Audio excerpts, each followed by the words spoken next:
ಕೊಪ್ಪಳ ಜಿಲ್ಲೆಯ ಅಳವಂಡಿಯ ಪ್ರತಾಪ್ ಮಧು ದಂಪತಿ ಪುತ್ರ ಅಗಸ್ತ್ಯ ಅಪಾರ ಜ್ಞಾಪಕ ಶಕ್ತಿ ಅಸಾಧಾರಣ ಪ್ರತಿಭೆಯಿಂದ ವರ್ಲ್ಡ್ ಬುಕ್ ಆಫ್ ರೆಕಾರ್ಡ್ಸ್ ಪ್ರಶಸ್ತಿ ಬಾಚಿಕೊಂಡಿದ್ದಾರೆ.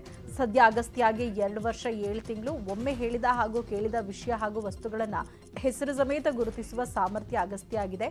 ಕೇವಲ 4 ನಿಮಿಷ 27 ಸೆಕೆಂಡಲ್ಲಿ 64 ಕಾರು, 29 ಬೈಕ್, 6 ಟ್ರ್ಯಾಕ್ಟರ್, ದೇಶದ ಪ್ರಧಾನಮಂತ್ರಿಗಳು, ರಾಜ್ಯದ ಮುಖ್ಯಮಂತ್ರಿಗಳ ಹೆಸರು, HMT IAS ವಿಸ್ತಾರ ರೂಪ ಲೀಲಾಜಾಲವಾಗಿ ಹೇಳುವ ಮೂಲಕ ವರ್ಲ್ಡ್ ಬುಕ್ ಆಫ್ ರೆಕಾರ್ಡ್ಸ್ನಲ್ಲಿ ಹೆಸರು ದಾಖಲಿಸಿ ಗಮನ ಸೆಳೆದಿದ್ದಾರೆ. Rolls Royce, very good. This one I-10, very good. This one Innova, very good. This one Audi. Bollywood ಖ್ಯಾತ ಗಾಯಕ ಸೋನು ನಿಗಮ್ ಮೇಲೆ ಹಲ್ಲೆ ನಡೆಸಲಾಗಿದೆ. ಮುಂಬೈನಲ್ಲಿ ನಡೀತಾ ಇದ್ದ ಸಂಗೀತ ಕಾರ್ಯಕ್ರಮದಲ್ಲಿ ಸೋನು ನಿಗಮ್, ಉದ್ಧವ್ ಠಾಕ್ರೆ ಬಣದ ಶಾಸಕ ಪ್ರಕಾಶ್ ಅವರ ಮಗ ಪಾಲ್ಗೊಂಡಿದ್ರು. ಆಗ ಸೆಲ್ಫಿ ತೆಗೆಯುವ ವಿಚಾರವಾಗಿ ಗಲಾಟೆ ನಡೆದಿದೆ. ಸೋನು ನಿಗಮ್ ಜೊತೆ ಸೆಲ್ಫಿಗಾಗಿ ಬಂದ ಶಾಸಕನ ಮಗನನ್ನ ಸೋನು ಅಂಗರಕ್ಷಕರು ತಳ್ಳಿದ್ದಾರೆ.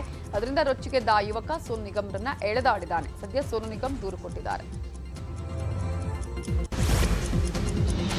ಈಗಾಗಲೇ ಟರ್ಕಿ ಸಿರಿಯಾದಲ್ಲಿ ಸಂಭವಿಸಿದ 3 ಭೂಕಂಪದಿಂದಾಗಿ 45,000ಕ್ಕೂ ಅಧಿಕ ಮಂದಿ ಪ್ರಾಣ ಕಳ್ಕೊಂಡಿದ್ದಾರೆ.